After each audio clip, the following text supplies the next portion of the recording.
the distance between 2 points. So in order to find the distance between the 2 points, we will use the formula d is equals to square root of the quantity x squared minus x1 x sub 2 minus x sub 1 squared plus the quantity of y sub 2 minus y sub 1 squared. So for example, find the distance between the two points 7, 4 and 3, 4. So we will just substitute the given values, which is the 3, which is 3, the value of the second x,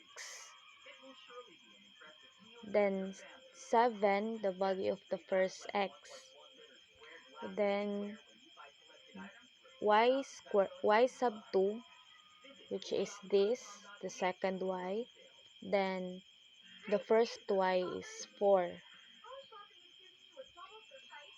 Then simplify. 3 minus 7 is equals to 4, negative 4. Then 4 minus 4 is equals to 0, so cancel. Negative 4 squared is equals to 16, so the distance between the 0.74 and 3.34 is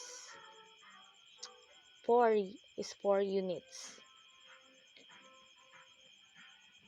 Next is the midpoint. The location of a midpoint of a line segment with endpoints of x sub 1 and y sub 1 and x sub 2, y sub 2 can be solved through this formula. Midpoint is equals to x sub 1 plus x sub 2 over 2 and y sub 1 minus plus y sub 2 is equals to 2. So for example, the given following endpoints 2.23 and 0.57. So we will find the coordinates of the midpoint. Using the formula, we will substitute the given values, which is the 2, 3, and 5, 7. The first x is 2 and the second x is 7. X5 is 5 rather. So 2 plus 5. So 2 plus 5. Then substitute the first y, which is 5, then the 3 rather, then the second y is 7. So 2 plus 5 is equal to 7, then 7, then 3 plus 7 is equals to 10.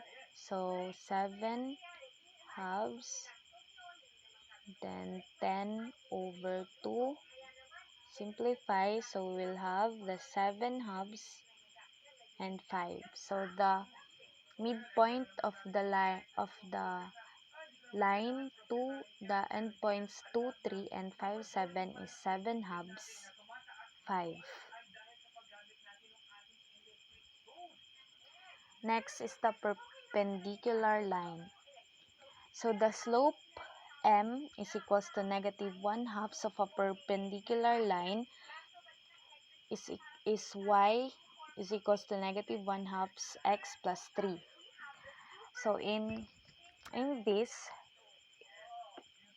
perpendicular line is a line where the two intersecting lines have a 90 degrees and have an angle of 90 degrees. So for example,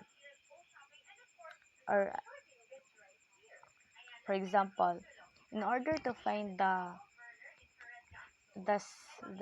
perpendicular line, first we will do is to find the slope of the line.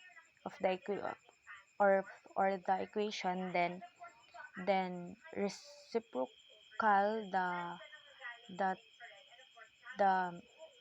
the slope. So for example, this this this slope negative 1/2. So the reciprocal of negative 1/2 is 2, and the negative of negative 1/2 is, or the opposite sign of negative is 2. So the the slope that we will use in finding the perpendicular line of the the other the the other line that will make the equation perpendicular is, we will use the slope m is equals to 2. So example, if the line is x minus y is equals to negative 1, find the equation of the perpendicular line that passes through 1, 3. So the equation is x minus y is equals to negative 1. So what we will first to do is to find the slope. So we will transpose the x to the other side so that mabilin ang negative y. So para ma-inani siya og form, which is the easiest way to find the slope. Then so we will get the y is equals to x plus 1. So the slope is 1, which is dara consider na siya na naay 1 dara. So the slope is 1, then the reciprocal of 1 is negative, is 1 gihapon, then the negative, the opposite or the negative is negative 1. Then substitute the given values. Y minus y sub 1 is equals to m x minus x sub 1. So that formula is we were going to use. Substitute the given values, which is y is equals to 3. Substitute y minus 3, then is equals to, substitute the value, the reciprocal, which is the negative 1. So we will have negative 1 x minus 1.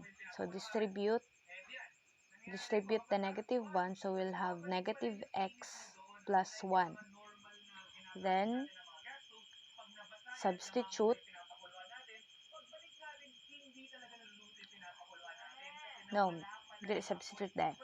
Then transpose the given values so that we will have the standard form ax plus by is equals to c. So we will have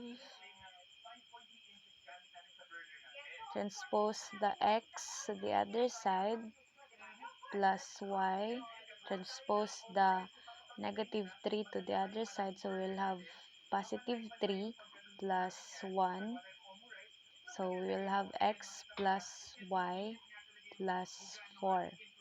So that is the line, that is the equation that will make a perpendicular line. So let's check it.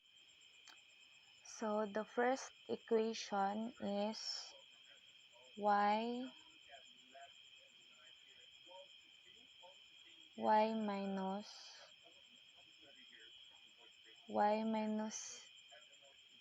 x minus y is equals to negative 1. So that is the first equation.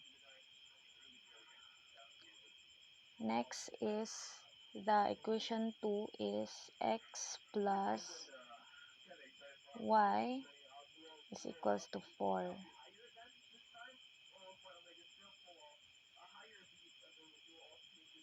So as you can see,